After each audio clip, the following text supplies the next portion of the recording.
Sophie Technologies mène des activités de banque classique. Je dis bien, c'est une entreprise qui a bien le terme technologie derrière, mais c'est une bancaire classique.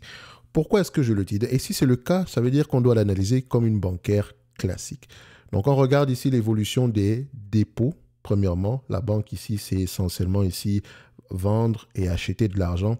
Comment est-ce qu'on achète de l'argent? On achète de l'argent avec les dépôts, en rémunérant ces dépôts-là. Et quand on parle de dépôts, regardez le pourcentage de dépôts sécurisés et non sécurisés. Parce que non sécurisé a tendance à être plus volatile que sécurisé, surtout quand il y a un vent de panique. On va le dire comme ça. Ensuite, vous allez regarder ici, quand on parle ici d'achat d'argent, les dépôts, les taux d'intérêt sur ces dépôts-là, la dette, s'il y a de la dette présentement, ok, les taux d'intérêt sur cette dette-là, et le net interest income, par exemple. Et après, également, il faudrait vérifier s'il y a des revenus autres que des bénéfices liés au différentiel sur les taux d'intérêt. Donc, ça, c'est à peu près un sommaire ici. Comme je l'ai dit, nous avons également une formation sur les bancaires que vous allez retrouver en lien dans la description de la vidéo au niveau de la top newsletter. Vous allez la retrouver dessus. OK? Donc, je pense que c'est en bas de page sur ce site-là.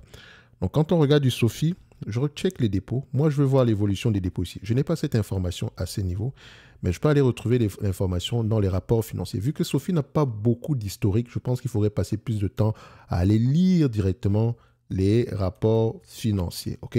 Donc déjà, je vais checker ici, est-ce qu'on a ça? Elle ne donne même pas ces informations-là. Bref, moi, je suis allé dans les rapports financiers directement. Et la première chose que je vais aller regarder, c'est le bilan, ok? Une bancaire, c'est essentiellement l'étude du bilan.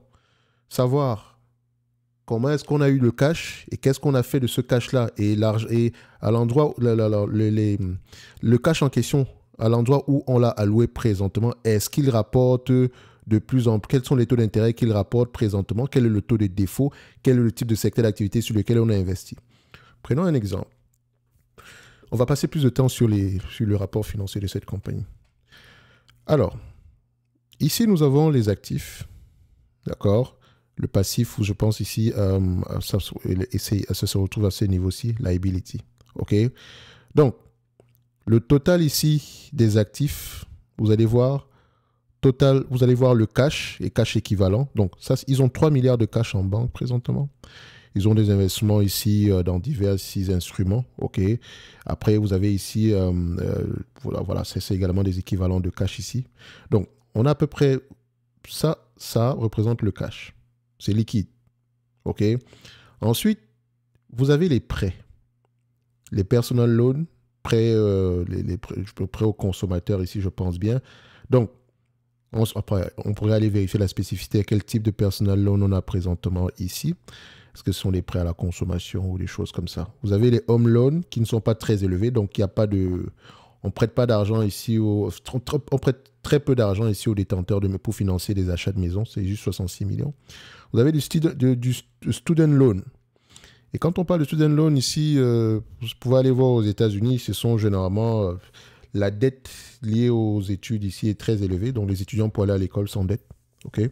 Donc maintenant, cette dette-là, est-ce qu'ils vont pouvoir rembourser? Le taux de défaut est parfois très élevé également ici, même si le gouvernement garantit souvent ici le remboursement. Bref, il peut y avoir des éléments complémentaires à aller regarder à ce niveau-là. Donc quand moi je veux regarder student loan, ce qui me vient en tête présentement à ce niveau, c'est de savoir quel est le taux de défaut. OK? Et que malgré le taux de défaut ici, les intérêts arrivent à couvrir ce taux de défaut-là. Donc, on arrive à faire de l'argent dessus. Et en même temps, ce qui m'intéresse également, c'est de voir le portefeuille en question. Est-ce que les gens à qui on prête cet argent sont généralement très solvables? Ça vaut de même pour cette partie-ci. OK? Donc, en supplément, vous avez ici d'autres investissements divers. Donc, ça sont les grosses parties. Donc, ces éléments-ci, si l'impact ici est négatif, ça pourra ici mettre en danger la compagnie. En supplément, je vais regarder quoi? On achète et on vend de l'argent. C'est ici qu'on vend l'argent. Loan, on prête. Et ici, on l'achète. On a financé ceci avec les dépôts, 18 milliards de dépôts.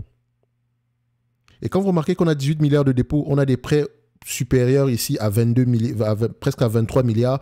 Donc, il y a un supplément ici, à savoir le 5 milliards en question, c'est de la dette. OK, on aimerait bien financer les prêts par rapport à la dette. Donc, vous voyez déjà ici qu'elle n'a pas de marge de manœuvre pour prêter encore un peu plus d'argent. Elle n'a pas le choix que d'aller rechercher des clients supplémentaires. Donc, elle va peut-être elle va peut-être ici proposer des taux d'intérêt plus élevés afin de signer de nouveaux clients. Ça, déjà, je n'aime pas. OK? Ça veut dire qu'ici, il va falloir qu'elle trouve des relais ici pour pouvoir générer des revenus sur des revenus ici sur des prêts encore plus élevés. D'accord? Il va falloir qu'elle propose des taux d'intérêt plus élevés, qu'elle propose des taux d'intérêt plus élevés ici par rapport à ses prêts. OK? Au dépôt également, elle doit proposer. Par exemple, si j'achète de l'argent à 5%, je rémunère ici votre épargne à 5%. Vous pensez que quand quelqu'un va venir chez moi pour me demander un prêt, je vais lui demander de payer 5%? Non, ça sera 5% et plus parce que je dois faire ma marge.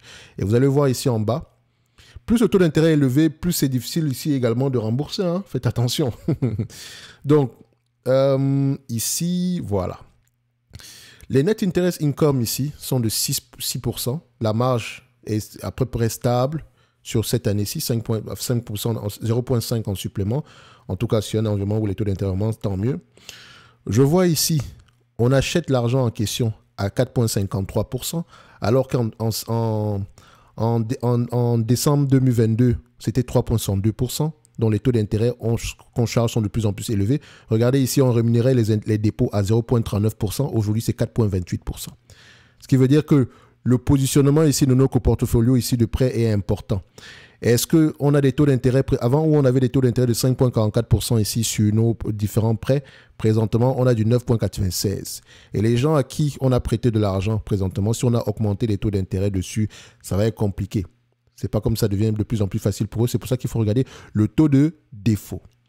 Mais on arrive à avoir un différentiel entre les deux, ce qui nous donne à peu près une marge de 6%. Donc, est-ce que j'ai le taux de défaut ici, sur ce document-ci? C'est ce que je vais rechercher. Le taux de défaut, parce que c'est ça qui, moi, m'intéresse, en fait. Voilà, lending product, adjusted net revenue, OK, expense, profit loss. Je n'ai pas d'informations par rapport à ça, hein. Et c'est ça qui m'inquiète un tout petit peu ici, parce que j'ai toutes les autres informations, mais les métriques importantes comme le taux de défaut ici, on ne me les donne pas. Qu'est-ce qu'on me cache? Qu'est-ce qu'on me cache? Parce que vous pouvez me parler ici du lending, etc., segment, etc., machin. Ça, EBITDA ne m'intéresse pas. Net income, à la limite peut-être, ok, mais je cherche surtout le taux de défaut, histoire de voir s'il évolue, s'il augmente ou diminue. Je n'ai pas le ROTCE, c'est une bancaire, je vous l'ai dit. Je n'ai pas le ROTCE, donc je ne sais pas à peu près quelle est la marge par rapport au... Est-ce qu'elle a un return on tangible equity supérieur à 10% ou à peu près au niveau de la moyenne du secteur d'activité. Donc quand on me parle de marge EBITDA sur une compagnie bancaire, c'est lunaire, ça n'a aucun sens. C'est une métrique qui n'est pas du tout importante pour nous. OK? Donc, je dirais que si les managers de cette compagnie savent pertinemment qu'ils ont ici une entité financière qui se rapproche plus d'une banque, alors qu'on devrait me présenter des résultats qui sera des résultats avec des métriques de bancaires. Or, ce n'est pas le cas. Ce qui veut dire ici qu'on veut me cacher des informations en m'orientant vers des éléments qui ne sont pas importants. Donc, Sophie, déjà, c'est éliminatoire. Juste ça, c'est éliminatoire. Je ne trouve pas que le management soit... Je ne trouve pas que ce soit très honnête de leur part. OK? Je ne trouve pas. Ils peuvent raconter que c'est de la tech, etc. C'est pas ça qu'on voit ici. Et quand on regarde le tangible book value ici, parce qu'en fait, si on doit l'évaluer, c'est par rapport à la valeur des actifs tangibles nets par action. OK? Parce qu'il me semble ici que la majeure partie de son revenu provient ici des bénéfices liés au taux d'intérêt. On va vérifier ça ici. On a 94 millions ici par rapport à technologie plateforme.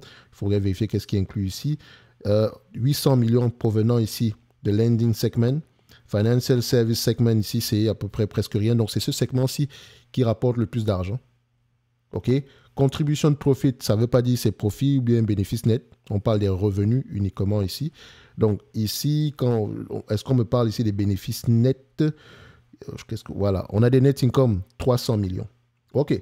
Donc, ce qui veut dire ici, ça c'est en gap. Hein? Donc, c'est-à-dire que peut-être si on l'ajuste, on a peut-être quelque chose. Adjusted net revenu, net income. Non, même pas. Donc, c'est-à-dire qu'elle ne gagne même pas d'argent ici. Elle perd de l'argent, littéralement. Et une bancaire qui perd de l'argent, c'est pas... C'est pas intéressant. OK? Une bancaire ne doit pas payer de l'argent. Et comme je l'ai dit, cette compagnie, c'est une bancaire littéralement. Donc, tout ce qu'on me raconte présentement ici, quand je vais regarder les éléments quantitatifs, ça ne m'intéresse, ça allume uniquement c'est uniquement des drapeaux rouges que j'arrive à identifier sur ces rapports financiers. Mais bon, comme il faut l'évaluer, on va regarder les actifs tangibles nets par action en date d'aujourd'hui. On a à peu près 3,56 $. Donc, je n'achèterai pas cette compagnie à plus de 3,56 $. Et encore, il faudrait que ces actifs tangibles nets par action là, aient tendance à augmenter. On peut voir ici qu'on a une augmentation, certes, mais à peu près depuis 2021, ça stagne. Donc, idéalement, j'aimerais la voir à peu près à 3,56 $. Mais n'oubliez pas qu'elle ne gagne pas d'argent. Oui, elle ne gagne pas d'argent. Donc, c'est-à-dire ici que pour financer sa croissance, elle va avoir besoin ici de lever de plus en plus de dettes présentement. Or, il faut rembourser cette dette-là. Donc, on rembourse cette dette-là avec les bénéfices nets. Or, on n'en a pas. Qu'est-ce qu'on va faire? On va sans doute augmenter le nombre d'actions. Oh, on a fait une acquisition quelque part ici, etc. Mais voilà. Semble-t-il qu'elle continue à augmenter le nombre d'actions ici. Et ça, je n'aime pas. Donc, Sophie, littéralement, c'est pas intéressant aujourd'hui. D'accord? On va revenir déjà quand ils vont commencer à donner de bonnes datas par rapport à leur activité. Bref, ce n'est que mon point de vue, hein, et non un conseil d'investissement. Comme d'habitude, je me réserve le droit de me tromper. Dites-moi en commentaire si vous avez un avis contraire par rapport à Sophie, mais s'il vous plaît, c'est une compagnie bancaire. Donc, parlez avec les chiffres provenant des entités bancaires. Parlons avec ce genre de data-là. Or, pour Sophie, déjà, elle ne présente pas ce genre de data. Donc, je m'interroge. Pourquoi est-ce que vous êtes intéressé par Sophie? OK? Donc, n'oubliez pas, en lien dans la description, vous avez la top newsletter. Les notes d'analyse gratos jusqu'au 29, ça se termine dans 5 jours. OK? Donc après ça, c'est terminé, c'est fermé, gratuit. Enfin, le gratuit est terminé, d'accord? On va le dire comme ça. Il reste encore 3 entreprises à compléter. Donc, on va avoir tendance à les compléter avant le 29 ici. Donc, pour tous ceux qui sont intéressés, c'est en lien dans la description. Vous avez également la formation concernant les bancaires ici que vous allez retrouver dans le combo en bas de page, sur la même page. Et dans le combo en question contient l'analyse sur les rates. De toute façon, si vous cliquez dessus, en savoir plus, vous allez trouver. D'accord? Donc, on va se donner rendez-vous sur la prochaine vidéo. Merci.